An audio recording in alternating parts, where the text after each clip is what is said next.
नमस्कार दोस्तों, आपका हमारे चैनल एके बुक रीडर्स पे फिर से स्वागत है। आज हम जिस बुक के बारे में बात करेंगे उसका नाम है इकिगाई। हर इंसान चाहता है कि उसकी ज़िंदगी बहुत लंबी और खुशियों से भरी हो।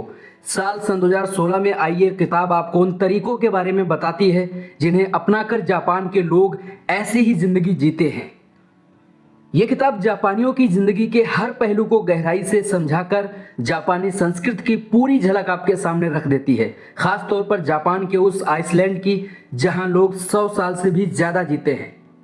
सबसे पहले हम बात करेंगे कि ये ऑडियो किनको सुनना चाहिए। नंबर 1, जो लोग जापानी कल्चर को जानने में रुचि रखते हैं। नंबर 2, जो लोग 100 साल तक जीना चाहते हैं। नंबर 3, जो लोग खुशी की तलाश में हैं। अब हम बात करते हैं इस किताब के राइटर के बारे में। हेक्टर को जापान और स्पेन की दोहरी नागरिकता मिली हुई है। वे जापानी संस्कृति के विशेषज्ञ कहे जाते हैं। चैप्टर नंबर 1, लंबा, स्वस्थ और खुशहाल जीवन जीने का जापानी तरीका। हर कल्चर में सीखने लायक अच्छी बातें होती हैं, लेकिन कितना अच्छा होगा अगर हमारे हाथ में एक ही बार में लंबा जीवन, जिंदगी का मकसद और मन की खुशी पाने की चाबी लग जाए। आखिर ये सब हमारी बुनियादी ज़रूरतें ही तो हैं। इस चाबी का नाम है इकिगाई। ये आपको ऊपर बताए गए तीनों खजानों तक पहुंचाती है। हर किसी की इकिगाई अलग होती है, जिसे आप इस किताब की मदद से ढूंढ सकते हैं। इस ऑडियो को सुनकर आप जानेंगे कि फ्लो क्या है और इसका क्या महत्व है। काराओके किस तरह आपको युवा बनाए रखता है। दोस्ती इस दुनिया का सबसे कीमती तोहफा क्यों है। तो चलिए शुरू करते हैं। जिंदगी में एक उद्देश्य का होना बहुत ज़रूरी है। हम में से कौन है जो स्वस्थ और मीनिंगफुल जिंदगी जीना चाहता है। अगर इसका कोई राज है तो ओकिनावा आइलैंड पर उसका खुलासा भी हो जाता है। ये दक्षिणी जापान का एक द्वीप है जहां 100 साल की उम्र पार करने वाले लोगों की संख्या दुनिया में सबसे ज़्यादा है और इसका रहस्य है इकिगाई। जापानी भाषा के हिसाब से इसका मतलब निकलता है जीने की वजह या काम करने की प्रेरणा। इसे आप अपने पैशन, स्किल्स, प्रोफेशन और सामाजिक जिम्मेदारी का निचोड़ भी कह सकते हैं। ज़्यादातर जापानियों का मानना है कि हर किसी के पास उसकी एक इकिगाई यानी डेस्टिनी होती है और उनका जन्म से पाने के लिए होता है। कुछ लोग अपनी इकिगाई जल्दी ढूंढ लेते हैं, जबकि कुछ को इसमें समय लगता है। अगर आप भी इसी कैटेगरी में हैं तो कोशिश जारी रखिए, क्योंकि एक दिन आपको आपकी इकिगाई ज़रूर मिलेगी और आपके लिए सुबह उठने की वजह मिलेगी। इसीलिए ओकिनावा के लोग अपने हर काम को बहुत मेहनत और ध्यान से करते हैं। लेखक को ओकिनावा की किसी पेंट ब्रश फैक्ट्री में एक महिला मिली। उसने सारी जिंदगी ब्रश में एक एक बाल को परफेक्शन के साथ जोड़ना सीखते हुए लगा दी और अब वो बड़ी सफाई और विशेषज्ञता के साथ अपना काम करती है। इकिगाई लंबे जीवन का रास्ता बनाती है, यानी अगर आपने जॉब को अपना इकिगाई बनाया है तो आपको रिटायरमेंट का ख्याल ही नहीं आना चाहिए। और अगर किसी तरह की हॉबी आपकी इकिगाई है जिससे आपको खुशी मिलती है तो उसे कभी मत छोड़िए। ओकिनावा के लोग इस नियम का पूरी तरह से पालन करते हैं और इस वजह से उम्र के आखिरी सालों तक एक्टिव रहते हैं। और अगर उनको जबरन रिटायर भी कर दिया जाता है तो वो व्यस्त रहने के कुछ ना कुछ तरीके ढूंढ ही लेते हैं, जैसे कि गार्डनिंग या कोई सामाजिक गतिविधि इत्यादि।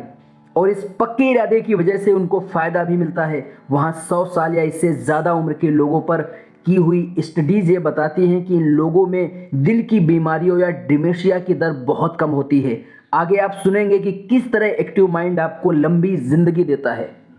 चैप्टर नंबर 2, आपका मस्तिष्क जितना एक्टिव रहता है और आप जितना कम तनाव लेते हैं उतनी लंबी जिंदगी जी सकते हैं। इस बात को मेडिकल साइंस भी मानता है कि अच्छी जिंदगी के लिए मानसिक और शारीरिक सेहत बहुत ज़रूरी है। प्रैक्टिकल लाइफ में हम अपने शरीर को स्वस्थ रखने के बारे में तो फिर भी सोच लेते हैं, पर दिमाग की सेहत के लिए शायद ही कोई एफर्ट करता हो। जिस तरह फिजिकल एक्टिविटी में कमी होने पर तबीयत बिगड़ती है, मेंटल एक्टिविटी में कमी भी तरह तरह की परेशानियों को जन्म देती है, खास तौर पर न्यूरल प्रॉब्लम्स को। इसीलिए दिमाग कसरत भी उतनी ही ज़रूरी है। न्यूरो साइंटिस्ट श्लोमो का तो यहाँ तक कहना है कि बढ़ती उम्र के साथ लोगों के ब्रेन की फ्लेक्सिबिलिटी कम होने की एक बड़ी वजह यह है कि वे कुछ नया सीखने या करने की कोशिश ही नहीं करते। उनको अपने पुराने रूटीन या लाइफस्टाइल की इतनी आदत पड़ जाती है कि इसे बदलने को लेकर वो बिल्कुल ईजी नहीं होते। शरीर के लिए कई तरह के वर्कआउट होते हैं, पर दिमाग का वर्कआउट कैसे किया जाए? असल में ये बहुत आसान है। चेस या कार्ड जैसे माइंड गेम बहुत मददगार साबित होते हैं। अगर आप घर से बाहर जाकर लोगों से मिलते हैं और सोशल सर्कल बढ़ाते हैं तो इससे बेहतर उपाय और कुछ नहीं हो सकता। लंबा जीवन जीने का रहस्य है तनाव से दूर रहना। बहुत सी स्टडीज इस बात को साबित करते हैं कि तनाव प्रीमेच्योर एग्जिम को जन्म देता है, क्योंकि स्ट्रेस आपके शरीर और दिमाग दोनों की सेल्स को डैमेज करता है। हिडेलबर्ग यूनिवर्सिटी में इस पर एक स्टडी की गई। एक डॉक्टर से बहुत कठिन जॉब इंटरव्यू लिया गया और उसे गणित के मुश्किल सवाल हल करने के लिए दिए गए। इसके बाद उसके खून की जांच की गई। उसमें पाया गया कि इंटरव्यू के तनाव की वजह से खून में उसी तरह की एंटीबॉडी रिलीज हुई जैसी किसी बैक्टीरियल या वायरल इन्फेक्शन में होती है। अगर सच में ऐसा इन्फेक्शन होता तो इन एंटीबॉडीज का टारगेट उस पर होता, लेकिन यहाँ तो एंटीबॉडीज हेल्दी सेल्स पर ही अटैक करके एंजिन को सामान्य से तेज कर देंगी। और इसीलिए जितना हो सके तनाव से दूर रहे। इसके बहुत आसान तरीके हैं। आप माइंडफुल रहने की आदत डालिए, योग और कसरत कीजिए। इन सब से आप रिलैक्स होते हैं और अपने शरीर और दिमाग पर ज़्यादा अच्छी तरह फोकस कर पाते हैं। ये सारे तनाव से बचने के तरीके हैं। लेकिन ऐसे लोग क्या करें जिनको तनाव ने पहले ही बुरी तरह तोड़ कर रखा है? अगले हिस्से में इस पर बात की गई है।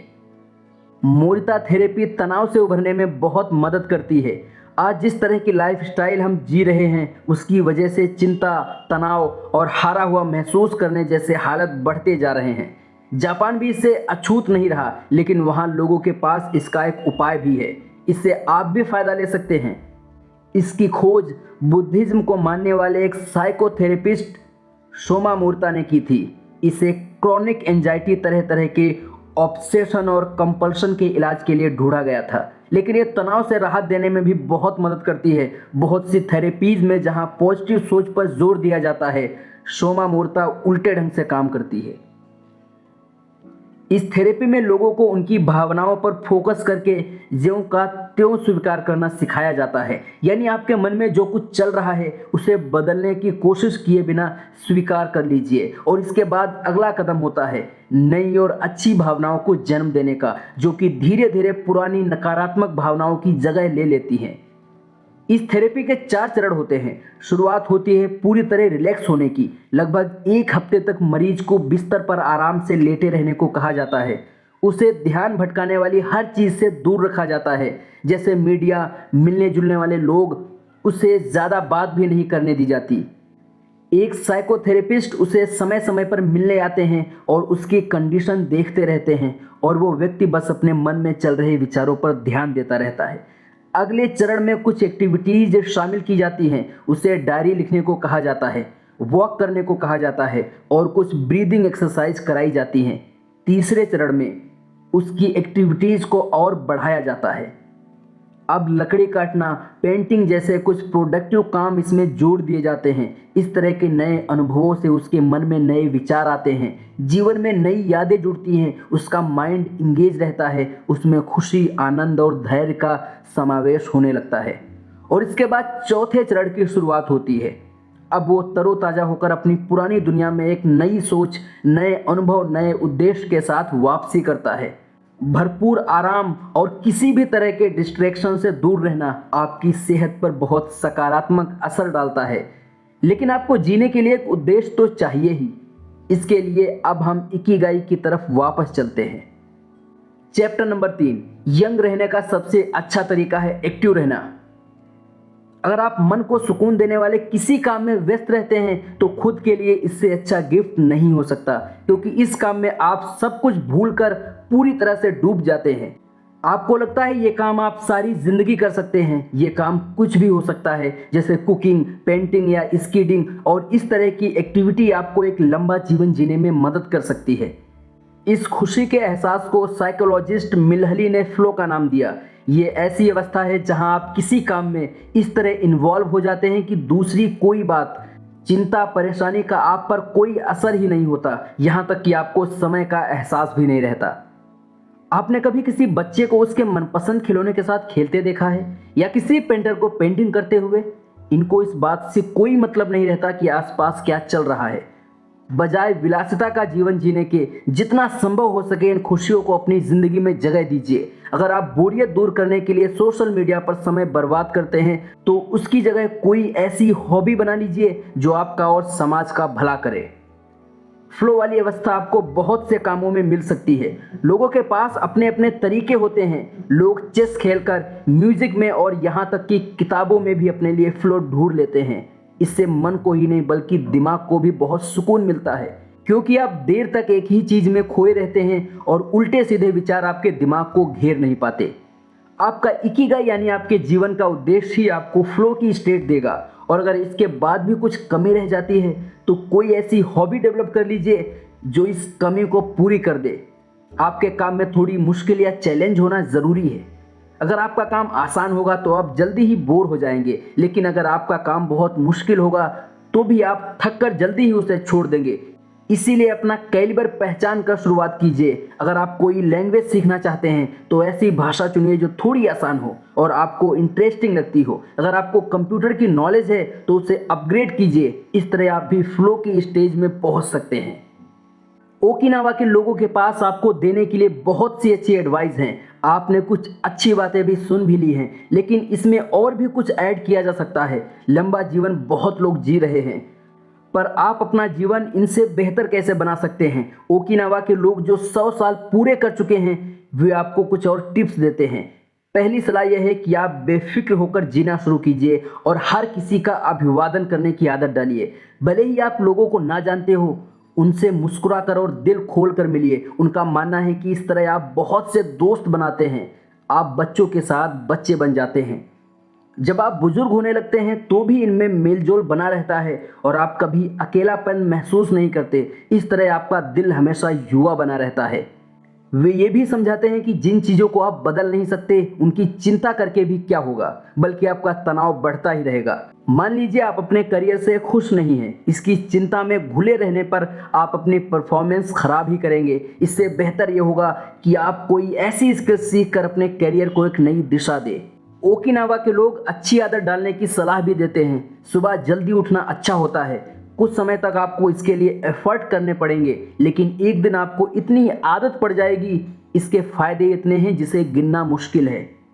लेकिन अगर आप 1 घंटा जल्दी उठ जाएं तो सोचिए इतनी देर में कितना काम निपटा सकते हैं। आप सुकून से अपनी चाय का मजा ले सकते हैं, गार्डन और घर को संवार सकते हैं, अपनी हॉबी को टाइम दे सकते हैं। ओकिनावा के लोग ये भी मानते हैं कि उनके लंबे और स्वस्थ जीवन की एक वजह यह है कि वो अपना हर काम खुद करते हैं। सब्जियां उगाते हैं, खाना बनाते हैं, घर की सफाई करते हैं। दोस्ती और अपनेपन के रिश्ते को ये लोग सबसे महत्वपूर्ण समझते हैं। इस वजह से अपने पड़ोसियों से घुल मिलकर रहते हैं और रोज उनके साथ समय बिताते हैं। Chapter number 4। ओकिनावन भोजन में बहुत वैरायटी होती है, लेकिन पोर्शन छोटे होते हैं। जापान के लोगों की औसत आयु दुनिया में सबसे ज़्यादा होती है और ओकिनावा के लोग बाकी जापानियों से भी लंबा जीवन जीते हैं। इस बात ने जापानी खान पान को दुनिया भर में एक पहचान दिलाई है। रैकुस विश्वविद्यालय के एक हार्ट स्पेशलिस्ट माकोटो सुकुजी ने 70 के दशक में ओकिनावा के लोगों के भोजन पर बहुत सी स्टडीज की है। इसमें सबसे पहली बात यह है कि इनके भोजन में बहुत वैरायटी होती है। यहाँ कम से कम 206 तरह के भोजन होते हैं। ओकिनावा के लोग फल और सब्जियों की 5 सर्विंग रोज खाते हैं और इस बात का ध्यान रखते हैं कि उनकी प्लेट में इंद्रधनुष के हर रंग की एक ना एक चीज जरूर हो। इस तरह खाने को वैरायटी मिल जाती है। उनका बाकी भोजन काफी सादा रहता है। इसमें चावल और नूडल्स जैसी बेसिक चीजें होती हैं। वे नमक और चीनी का इस्तेमाल कम से कम करते हैं। यहाँ तक कि जापान के बाकी लोगों की तुलना में उनकी चीनी की खपत 60% और नमक की खपत 50% तक कम होती है। जबकि जापानी भोजन को दुनिया के सबसे हेल्दी भोजन में से एक माना जाता है। वैरायटी की तरह पोर्शन का भी ध्यान रखा जाता है। उनका मानना है कि आप उतना ही खाएं जिससे आपका पेट 80% भर जाए, यानी आपको थोड़ी सी भूख बाकी रहे। जापान में इसे हरा हचीबू कहा जाता है। इसका सबसे आसान तरीका है कि आप मीठा ना खाएं या पोर्शन छोटा रखें।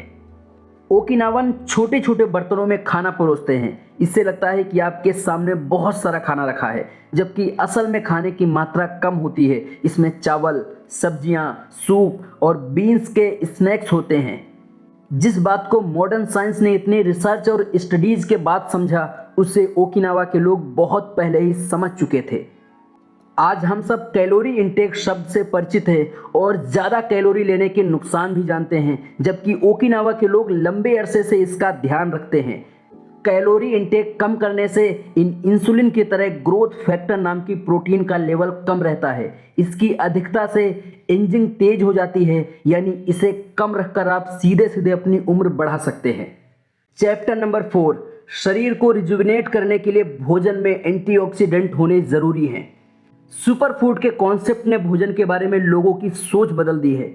जापानी भोजन में भी ऐसे काफ़ी आइटम होते हैं। इसमें पहले नंबर पर आती है ग्रीन टी।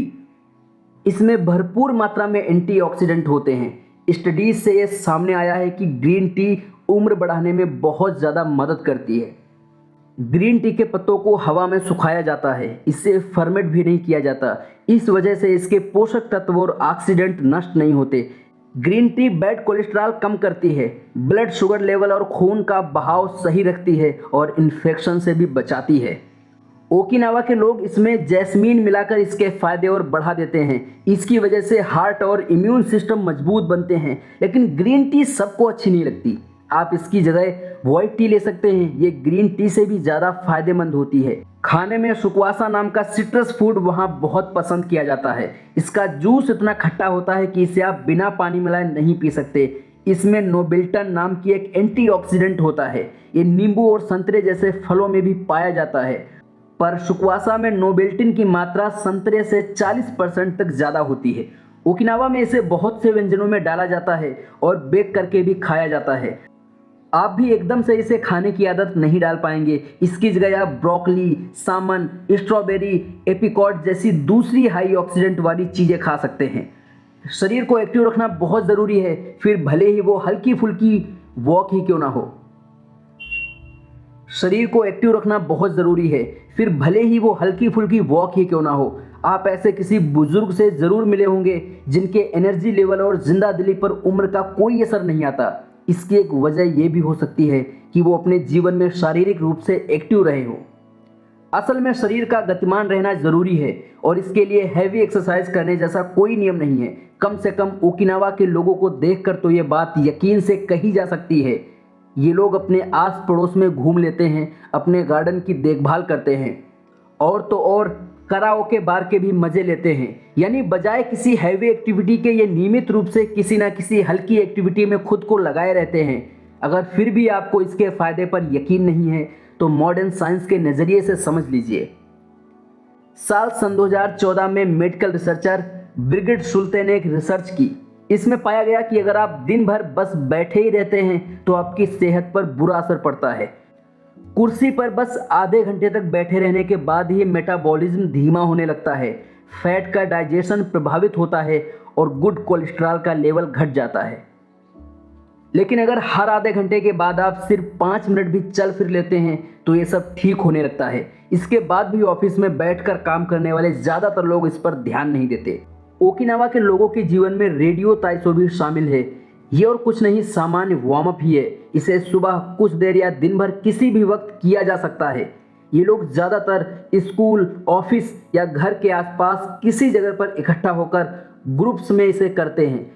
पहले इसे रेडियो पर भी प्रसारित किया जाता था, इस वजह से इसके नाम में रेडियो जुड़ गया।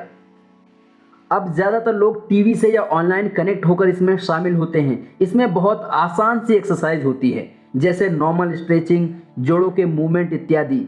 यानी चाहे आप हल्की फुल्की एक्सरसाइज ही करें, पर इसे नियमित रूप से करना है। इन लोगों का यही कॉन्सेप्ट है। कुल मिलाकर आपका खान पान और जीवन शैली आपके स्वस्थ और उम्र को सबसे ज़्यादा प्रभावित करते हैं। अगर आपको जीवन का ऐसा उद्देश्य मिल जाए जो आपको मोटिवेट करे तो आप एक बेहतरीन ज़िंदगी जी सकते हैं।